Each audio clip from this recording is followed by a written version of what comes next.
তিপ্রামথার প্রথম পর্বের শেষে দ্বিতীয় পর্বের শুরুয়াতেই কিন্তু সব থেকে বড় কেলেঙ্কারি ত্রিপুরার ইতিহাসে এটা কিন্তু ঘটে গেল এবং এটাকে তিপ্রামথা প্রশাসন কোনোভাবেই এটা এড়িয়ে যেতে পারেন না। এডিসি প্রশাসন চুপি চুপি 120, কেউ কেউ কোনো মিডিয়াতে বলছেন তার সংখ্যা 200-র অধিক হবে, এলডিসি সহ বিভিন্ন পদে এডিসি প্রশাসন চাকরি নিয়োগ করেছে, নিয়োগপত্র সেরেছে এবং এই নিয়োগপত্র, এই নিয়োগ সংক্রান্ত বিষয় রাজ্যের কাকপক্ষেও টের পায়নি। এমনকি তিপ্রামথার যারা এডিসি প্রশাসনে আছেন উপর মহলের নেতৃত্ব বাদে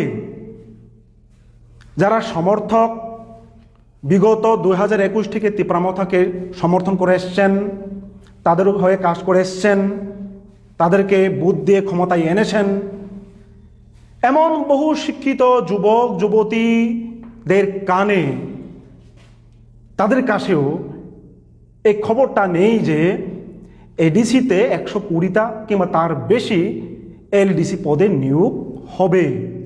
কেন এরকমটা হয়েছে এখনো পর্যন্ত এডিসি প্রশাসনের পক্ষ থেকে তা নিয়ে কোনো স্পষ্টীকরণ নেই। আমরা শুনতে পেয়েছি, দেখতে পেয়েছি এই নিয়োগ প্রক্রিয়া করার সময় কোনো বিজ্ঞপ্তি জারি করা হয়নি, কোনো অ্যাডভার্টাইজমেন্ট দেওয়া হয়নি, কোনো ইন্টারভিউ সাক্ষাৎকারের কোনো নেওয়া হয়নি। তাহলে স্বাভাবিকভাবে প্রশ্ন এসে দাঁড়ায়, সরকারি পদে নিয়োগ করার ক্ষেত্রে কিভাবে একটা প্রশাসন, একটা সরকার কোনো বিজ্ঞপ্তি ছাড়া, কোনো ইন্টারভিউ ছাড়া সেটাকে নিয়োগ নিতে পারে? এই প্রশ্নটা রাজ্যের সমস্ত অংশের মানুষ করছে। আমরা টিওয়াইএফ এবং টিএসইউ এখান থেকে আপনাদের মাধ্যমে রাজ্যের জনগণের কাছেও এই আবেদন রাখতে চাই, তিপ্রামথা প্রশাসন যে কাজটা করলো, যে নিয়োগটা করলো, যদি এই রকমটা হয়ে থাকে, এই অভিযোগটা যদি অসত্য হয়ে থাকে, তাহলে তড়িঘড়ি করে সাংবাদিক বৈঠক করে এ নিয়ে একটা বিস্তারিত তথ্য তুলে ধরুক। আমরা কিছু কিছু তথ্য পেয়েছি আমাদের হাতে যে এডিসির, এমডিসির ছেলে মেয়ে, তার আত্মীয় স্বজন, এডিসির সাব জোনালের স্ত্রী, কোনো সাব জোনালের ভাইয়ের স্ত্রী, ভাই, তাদের আত্মীয় স্বজন, এবং তার থেকেও বড় অভিযোগ এডিসি প্রশাসনে কিছু অফিসার তাদের ঘরের ছেলে মেয়েদের চাকরি হয়েছে, কিন্তু তিপ্রামথার সাধারণ কর্মী যারা তিপ্রামথার হয়ে কাজ করেছে তাদের ঘরে চাকরি যায়নি।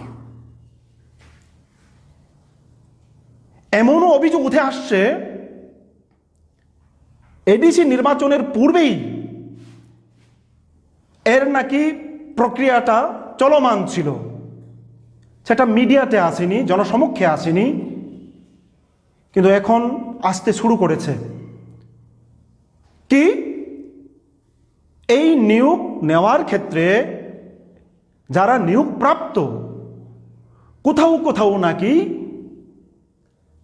কয়েক লক্ষ টাকা দিয়ে, কেউ কেউ 7 লাখ টাকা, 10 লাখ টাকা, সর্বোচ্চ 15-20 লক্ষ টাকা দিয়ে চাকরিটা নাকি পেয়েছে। এই অভিযোগ যদি সত্য হয়ে থাকে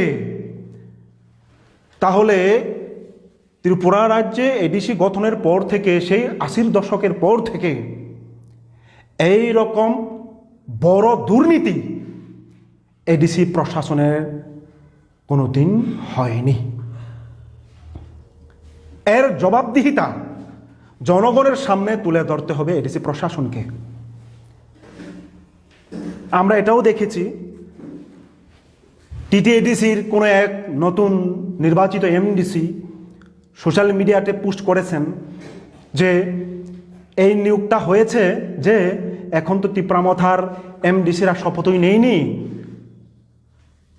এই নিয়োগটা তখনই হয়েছে। তাহলে কি এটাকে বোঝাতে চাইছে যে এই নিয়োগটা যেটা হয়েছে এর জন্য টিপ্রামথা দায়ী নয়? নির্বাচনী আচরণবিধি চলাকালীন অবস্থায় কিভাবে এডিসি প্রশাসনের নিয়োগ প্রক্রিয়া চলতে পারে, কোন সাংবিধানিক অধিকারে? এটা কিন্তু বড় প্রশ্ন হয়ে দাঁড়িয়েছে। এই জন্য আমরা আজকে টিওয়াইএফ এবং টিএসইউ এখানে আপনাদেরকে আহ্বান করতে বাধ্য হয়েছি।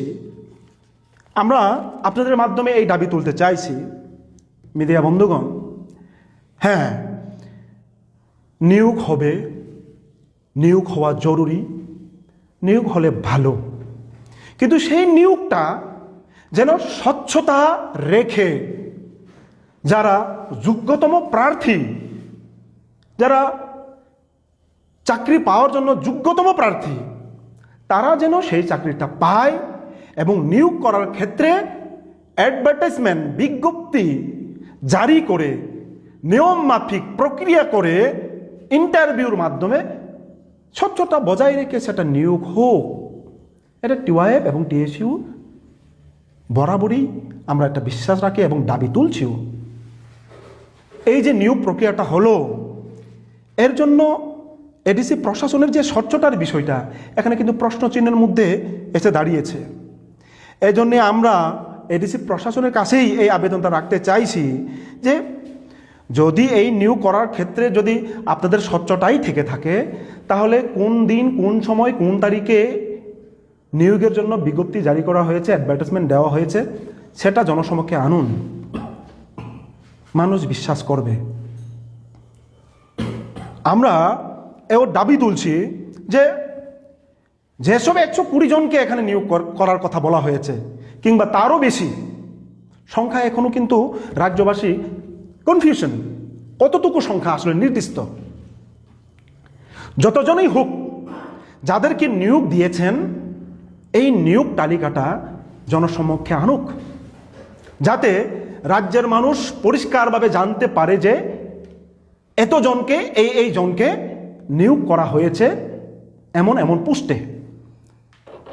সেই দাবিও আমরা তুলছি এডিসি প্রশাসনের কাছে। ইতিমধ্যেই যেন এই বিষয়টাকে রাজ্যের সমস্ত অংশের মানুষের সামনে, বিশেষ করে যারা বেকার যুবক যুবতী চাকরির আশায় দীর্ঘদিন ধরে 2018 সালের পর থেকে তারা চাকরির আশায় বিভিন্ন জায়গাতে ইন্টারভিউ দিতে মুখর হয়ে আছেন, ইন্টারভিউ দেওয়ার জন্য প্রস্তুত হয়ে আছেন, কিন্তু চাকরি নিচ্ছে না। সিটে ফুটা যেটুকু নিচ্ছে সেটাও অস্বচ্ছতা যদি থেকে যায়, তাহলে এই রাজ্যের জনগণ, এই রাজ্যের যুবক যুবতী, বিশেষ করে শিক্ষিত অংশের যুবক যুবতী, তারা যাবে কোথায়? আমরা টিওয়াইএফ টিএসইউ তাদের হয়ে এই বক্তব্যটা আপনাদের সামনে তুলে ধরছি।